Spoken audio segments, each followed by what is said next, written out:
So it is summertime and we are all out and about enjoying the summer. But what comes with summer also is bugs, right? So you can have more bugs flying around, and this poses obviously a concern with our kids and our babies as they're out and about playing. And so today I thought I'll talk about insect repellent. This is Dr. Obi, the pediatrician at Partners in Pediatrics and Family Health and the CEO of Newborn Prep Academy. And again, like I said today, let's talk about insect repellents. So it's summertime and your kids are going to be out and about. And one of the things you want to do is try and protect them from insect bites. Now, insect bites not only can be uncomfortable and cause them, some discomfort and pain, but also can transmit diseases as well. So some insects like mosquitoes and ticks can transmit diseases like Lyme's disease or Zika virus, and to name a few. And so you want to be careful to try and protect your kids from insect bites. Now, what sort of insect repellents can you use that are safe, especially when you have a baby that you're caring for?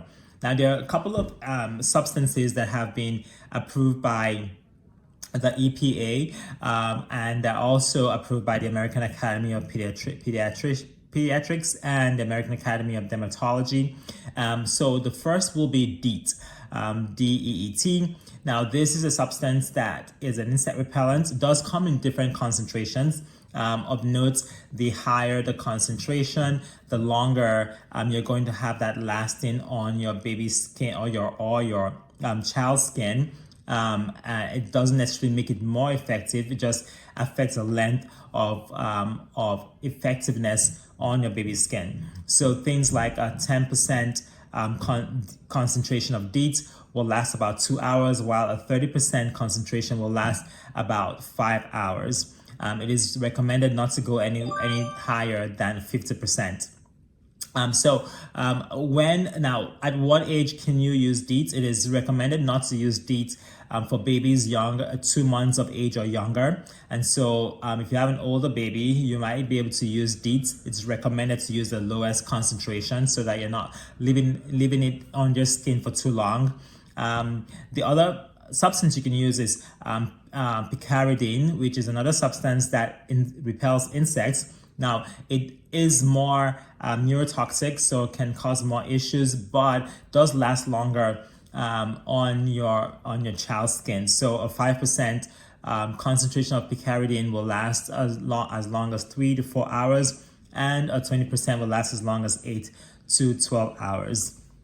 And again, these are substances you can use on your baby, on your children, and again, not recommended to use those on babies 2 months or less. Now, for the other substance you can use is oil of lemon eucalyptus. It's recommended not to use this on babies and is also recommended not to be used on children less than 3 years of age. This can, however, again, depending on the concentration, last anywhere from 2 hours if you're using like a 8 to 10% oil of lemon eucalyptus, or it can last as long as 6 hours if you're using a 30 to 40% concentration of oil of lemon eucalyptus.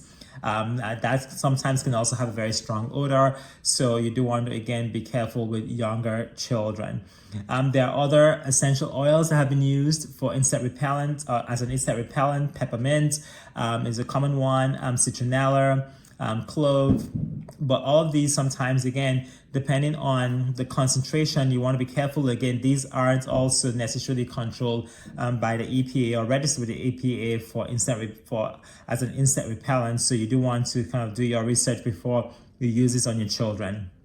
Now, a few tips when you're using insect repellents. One is you do want to apply it on the skin, right? It's preferable to use like a lotion or a stick or cream as opposed to a spray, just because a spray, if you're not careful, and especially if you're dealing with young children, can get into the eyes and into the mouth. So something that you can rub on is usually better. You want to apply it on the skin and not underneath clothing, but on the skin that is exposed as well as over their clothing. And when they do come back in, that you're washing their skin off with soap and water and washing those clothes before you reuse them, so that they're not continuously exposed to these substances.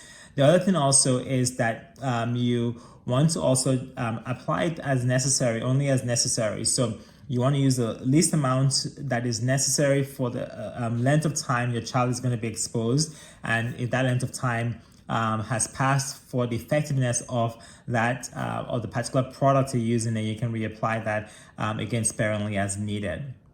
So the other thing I would recommend is if you're going to use a spray, you want to use that outside where it's airy and where there's some ventilation, so your child is not inhaling that or getting that into their mouth. You want to avoid spraying or applying insect repellent on the hands, because again, little children will put those hands in their mouths and in their eyes, and you want to avoid getting those substances in there.